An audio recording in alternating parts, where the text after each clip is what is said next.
साहब हम जा रहे हैं गुड़िया को स्कूल छोड़ने के लिए। विभोर, गुड़िया, मालकिन ने कुछ डाला है क्या बैग में? हाँ मम्मा, मुझे भी लग रहा है। ये इतने सारे पैसे ये हमारे तो नहीं है।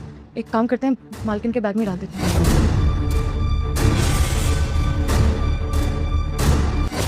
रुक जाओ। विभोर, ये चोर ना यहाँ से चोरी करके भाग रहे थे। तुम्हें याद है तुम्हारी अलमारी से 2 लाख रुपए गायब है पिछले 3 दिनों से, जिसे तुम हर जगह ढूंढ रहे हो। वो और कहीं नहीं है बल्कि इन लोगों के पास है। इसने पैसे तुम्हारी अलमारी से चोरी किए और अब यहाँ से भाग रही थी ताकि पकड़ी ना जाए। नहीं मेम साहब, हम क्यों चोरी करेंगे? 2 साल से आपके घर पर काम कर रहे हैं, खाना पीना सोना उठना सब यहीं पर है हमारा, तो चोरी करने का तो कोई मतलब ही नहीं बनता। आज तक आपके घर से एक भी सामान चोरी नहीं हुआ है हमारे रहते हुए, तो आपको कैसे लग गया कि हम आपके घर से पैसे चुरा कर चले जाएंगे? सही कह रही हो। वैसे भी चोर अपने मुंह से कभी नहीं एक्सेप्ट करेगा कि उसने चोरी की है। विभोर, मैं तुम्हें बता रही हूँ ना, इसने ही चोरी की है। और तुम एक बात बताओ, तुम्हें मेरी बात पे भरोसा है या इस नौकरानी की बात पे? और वैसे भी ये छोटे लोग ना ऐसे ही होते हैं, इन्हें जहाँ चोरी करने का मौका मिलता है ना वहां से चोरी करते हैं और पैसे लेके भाग जाते हैं, पीछे मुड़ के भी नहीं देखते हैं। ऐश्वर्या, आराम से बात करो।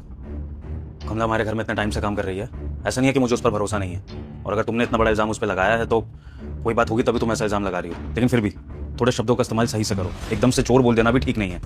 कमला देखो, अगर तुमने चोरी करी है पैसों की तो तुम सच सच मुझे बता दो।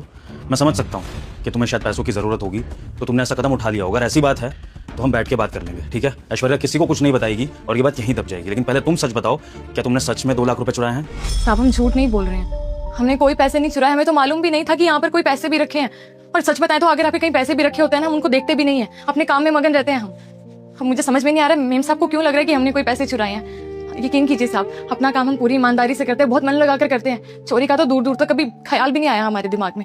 आप हमारी बेटी के लिए इतना करते हैं, उसकी स्कूल की फीस, उसके यहाँ पे रहने सहने का, कपड़ों का सब करते हैं, तो हमारे पास तो कोई कारण ही नहीं है ना यहाँ से चोरी करके भागने का। तुम्हारा दिमाग खराब हो गया विभोर। तुम एक चोर से पूछ रहे हो कि उसने चोरी की है या नहीं। ऑब्वियस है ना, वो मना ही करेगी। वो थोड़ा ना अपने मुंह से एक्सेप्ट करेगी कि उसने चोरी की है। देखो विभोर, बहुत हो गया। मैंने तुम्हें पहले भी समझाया कि ये नौकर